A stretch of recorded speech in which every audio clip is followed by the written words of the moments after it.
जम्मू कश्मीर के बडगाम में आतंकवादियों ने हमला किया। आतंकवादियों की गोली लगने से 2 प्रवासी मजदूर हुए घायल। घायल मजदूरों को अस्पताल में करवाया गया भर्ती। सेना ने पूरे इलाके की घेराबंदी कर आतंकियों की तलाश जारी की। पीएम मोदी और कांग्रेस अध्यक्ष मल्लिकार्जुन खड़गे के बीच सोशल मीडिया पर वार पलटवार जारी। पीएम मोदी की पोस्ट के बाद खड़गे ने फिर एक्स के जरिए साधा निशाना। खड़गे ने पीएम मोदी को संबोधित करते हुए लिखा, झूठ, छल, जालसाजी, लूट और प्रचार, ये 5 विशेषण हैं जो आपकी सरकार का सबसे अच्छा वर्णन करते हैं। खड़गे ने कहा, 100 दिन की योजना के बारे में आपका ढोल पीटना एक सस्ता पीआर स्टंट था। खड़गे ने कहा, आपने 2047 के रोड मैप के लिए 20 लाख से ज्यादा लोगों से इनपुट लेने का दावा किया था। पीएमओ में दायर आरटीआई ने आपके झूठ को उजागर करते हुए विवरण देने से इनकार कर दिया। मल्लिकार्जुन खड़गे ने कहा, बीजेपी में बी का मतलब विश्वासघात है, जबकि जे का मतलब जुमला है। कांग्रेस अध्यक्ष ने पीएम मोदी से 6 सवाल पूछे। 2 करोड़ नौकरी के वादे, महंगाई, अच्छे दिन, विकसित भारत, ना खाऊंगा ना खाने दूंगा और देश नहीं झुकने दूंगा के नारे पर कसा तंज। सबसे पहले मल्लिकार्जुन खड़गे ने एक्स पर पीएम मोदी को घेरा, जिसका पीएम मोदी ने उसी प्लेटफॉर्म पर जवाब दिया। पीएम मोदी ने लिखा, कांग्रेस के झूठे वादों से सतर्क रहे जनता। पीएम मोदी ने कहा, झूठे वादे करना आसान, पूरा करना मुश्किल, जनता के सामने बेनकाब हुई कांग्रेस। पीएम मोदी ने कहा, कर्नाटक में कांग्रेस पार्टी पॉलिटिक्स और लूट में ही बिजी है, मौजूदा योजनाओं को भी वापस लेने की तैयारी। पीएम मोदी ने कहा, हिमाचल प्रदेश में सरकारी कर्मचारियों को समय पर वेतन नहीं दिया जाता। तेलंगाना में किसान अपने वादे के मुताबिक कर्ज माफी का इंतजार कर रहे हैं। पीएम मोदी ने कहा, कांग्रेस ने छत्तीसगढ़ और राजस्थान में कुछ भत्ते देने का वादा किया था जो 5 साल तक लागू नहीं हुए। चुनावी वादों को लेकर मल्लिकार्जुन खड़गे ने कहा, उतना ही गारंटी का वादा करें जितना दे सकें। पीएम मोदी के पोस्ट पर कर्नाटक के सीएम सिद्धारमैया ने पलटवार कर कहा, कांग्रेस पर उंगली उठाने से पहले कर्नाटक में बीजेपी की विनाशकारी विरासत पर एक नजर डालें पीएम। खड़गे के बयान के बाद हमलावर हुई बीजेपी। कहा, झूठे वादों पर देश से माफी मांगे खड़गे और राहुल गांधी। रविशंकर प्रसाद ने कहा, वोट की खातिर कांग्रेस ने लोगों को बेवकूफ बनाया, बीजेपी सरकार ने जो वादे किए वो पूरे किए।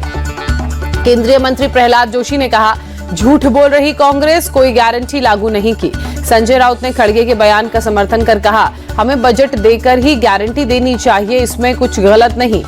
अरविंद सावंत के खिलाफ एफआईआर दर्ज। शाइना एनसी ने कहा, अभद्र भाषा बोलने वालों पर कानून लेगा एक्शन। शाइना एनसी ने कहा, महाविनाश अघाड़ी महिलाओं का सम्मान नहीं करती, महाराष्ट्र की महिलाएं इसका मुंह तोड़ जवाब देंगी। बयान पर बवाल के बाद बोले अरविंद सावंत, मैंने किसी महिला का नाम नहीं लिया, मेरी कहीं पूरी बात नहीं दिखाई गई।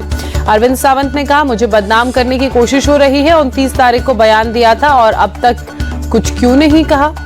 शाइना एनसी के अपमान का बदला जनता लेगी।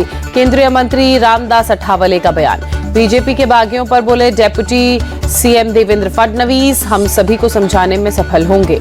महाराष्ट्र के डेप्यूटी सीएम देवेंद्र फडणवीस की सुरक्षा बढ़ी। इंटेलिजेंस ब्यूरो की रिपोर्ट के बाद फैसला लिया गया। संजय राउत ने फिर उद्धव ठाकरे को सीएम फेस बताया। कहा, उद्धव के नाम से महाविकास अघाड़ी का वोट परसेंटेज बढ़ेगा।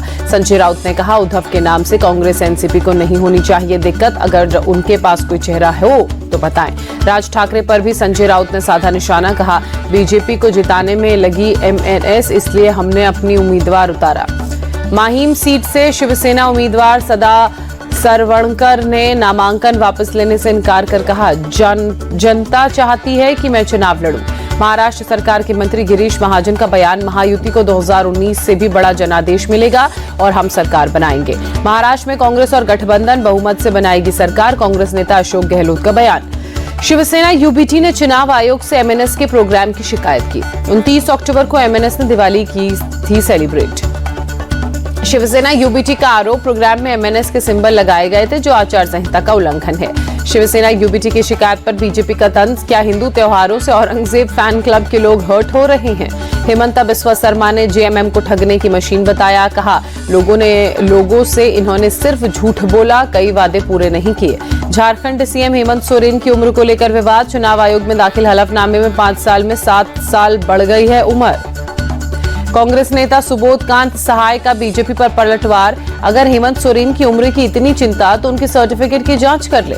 चुनाव आयोग हेमंत सोरेन की उम्र के विवाद की बारीकी से जांच करेगा। बिहार के डिप्टी सीएम विजय सिन्हा का बयान। झारखंड के मुख्य निर्वाचन अधिकारी से जेएमएम डेलीगेशन मिला, कहा अधिकारियों के तबादलों पर रोक लगाने की मांग की।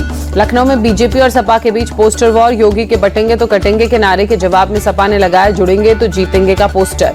समाज को बांटने का काम सिर्फ बीजेपी करती है, कोई और नहीं। उत्तर प्रदेश कांग्रेस के अध्यक्ष अजय राय का बयान। हरियाणा की जनता की उम्मीदों पर हमारी सरकार खरी उतर रही है, सीएम नायब सिंह सैनी का बयान। गोहाना में अलग अंदाज में दिखे सीएम नायब सिंह सैनी, एक दुकान पर जाकर बनाई जलेबी। मुरादाबाद के कुंदर की विधानसभा सीट से बीजेपी के उम्मीदवार ठाकुर रामवीर सिंह का मंच से बेतुका बयान वायरल, कहा पन्ना प्रमुख वाली डायरी जेब में होगी तो किसी सिपाही का साहस नहीं, मोटरसाइकिल रोक ले। प्रदेश अध्यक्ष भूपेंद्र चौधरी की मौजूदगी में ठाकुर रामवीर सिंह ने पन्ना प्रमुख की डायरी को लाइसेंस बताया, कहा जब उपचुनाव जीत जाओगे तो आरसी, लाइसेंस या बीमे के कागज की जरूरत नहीं पड़ेगी। तिरुपति मंदिर में अभी सिर्फ हिंदू करेंगे काम, टीटीडी बोर्ड का अध्यक्ष बनते ही बीआर नायडू का फरमान। तिरुमला तिरुपति देवस्थानम बोर्ड के फरमान पर एआईएमआईएम प्रमुख असदुद्दीन ओवैसी का निशाना, कहा मोदी सरकार वक्फ बोर्ड और वक्फ काउंसिल में नॉन मुस्लिम की एंट्री अनिवार्य करना चाहती है। देश भर में फ्लाइट्स में बम धमकी की खबर देने वाला अरेस्ट, नागपुर पुलिस ने जगदीश उइके को पकड़ा। नागपुर पुलिस ने डीसीपी लोहित मतानी ने कहा जगदीश उइके सिर्फ पब्लिसिटी के लिए ऐसा करता था, किसी आतंकी संगठन के साथ अब तक सबूत नहीं मिले। चीन के साथ सीमा विवाद सुलझाने के बाद पूर्वी लद्दाख के डेमचौक में शुरू हुई भारतीय सैनिकों की गश्त, देपसांग से भी जल्द ही पेट्रोलिंग शुरू होने की उम्मीद। अरुणाचल के बुमला में केंद्रीय मंत्री किरण रिजिजू ने जवानों के साथ दिवाली मनाई, चीनी सैनिकों से बात की। अमेरिका में आज से 22 नवंबर तक सैन्य अभ्यास वज्र प्रहार, भारतीय और अमेरिकी सेना के बीच सैन्य सहयोग को बढ़ावा देना है मकसद। 3 नवंबर को वक्फ संशोधन बिल के खिलाफ जमीयत उलेमाए हिंद का प्रोग्राम, इंदिरा गांधी स्टेडियम में जुटेंगे मुस्लिम संगठन। मृतक के रिश्तेदारों ने मालवीय रोड को घंटों जाम किया, पुलिस के आला अधिकारियों ने सख्त कार्रवाई का भरोसा देकर जाम खुलवाया। मध्य प्रदेश के हरदा से बड़ा सड़क हादसा, ओवरटेक की कोशिश में ट्रक से टकराई बाइक, 4 युवकों की मौके पर मौत। फैशन डिजाइनर रोहित बल का 63 साल की उम्र में गुरुग्राम के मेदांता अस्पताल में निधन, दिल की बीमारी से थे पीड़ित। रेलवे स्टेशन पर छठ पर घर जाने वालों की भारी भीड़, दिल्ली के आनंद विहार रेलवे स्टेशन पर लोगों का हुजूम, रेलवे ने की टिकट काउंटर पर पंडाल की व्यवस्था। रेल मंत्री ने नई दिल्ली रेलवे स्टेशन पर व्यवस्थाओं का जायजा लिया, कहा 7435 स्पेशल ट्रेनें चल रही हैं, जरूरत पड़ी तो 150 से ज्यादा स्पेशल ट्रेनें चलाएंगे। छठ पूजा को लेकर दिल्ली सरकार का फैसला, 7 नवंबर को होगी सरकारी छुट्टी, एलजी ने दी परमिशन। प्रदूषण को लेकर दिल्ली चीफ वीरेंद्र सचदेवा ने कहा सिर्फ पटाखे चलाने से एयर क्वालिटी खराब नहीं होती, पोल्यूशन नहीं होता, प्रदूषण की कई और वजहें हैं। पराली जलाने के खिलाफ बठिंडा में पुलिस और प्रशासन सख्त एक्शन में आए, खेत में जल रही पराली को बुझाया। कनॉट प्लेस के प्राचीन हनुमान मंदिर अरविंद केजरीवाल पहुंचे, हवन पूजन कर लिया बजरंगबली का आशीर्वाद। केजरीवाल ने पत्नी के साथ की हनुमान जी की आरती, बोले हनुमान जी से सभी की सुख समृद्धि और के लिए खुशहाली के लिए प्रार्थना और कामना की। आंध्र प्रदेश में फ्री गैस सिलेंडर योजना लॉन्च, लाभार्थी के किचन में जाकर सीएम नायडू ने खुद बनाई चाय। सीएम नायडू ने कहा मैंने एक और चुनावी वादे को पूरा किया, स्कीम के तहत साल में 3 गैस सिलेंडर मुफ्त मिलेंगे। गोरखपुर में एक दिया शहीदों के नाम कार्यक्रम, सीएम योगी ने भीम सरोवर पर दिया जलाकर शहीदों को दी श्रद्धांजलि। भारतीय विदेशी मुद्रा भंडार में 3 अरब 46 करोड़ की गिरावट दर्ज की गई, इतने डॉलर्स का नुकसान। 25 अक्टूबर को खत्म हुए हफ्ते में 684 के आसपास 684 अरब 80 करोड़ डॉलर पर फॉरेक्स पहुंचा। त्योहारी सीजन के चलते अक्टूबर में 9% बढ़ा जीएसटी कलेक्शन, 1.87 लाख करोड़ रुपए से ज्यादा की कमाई।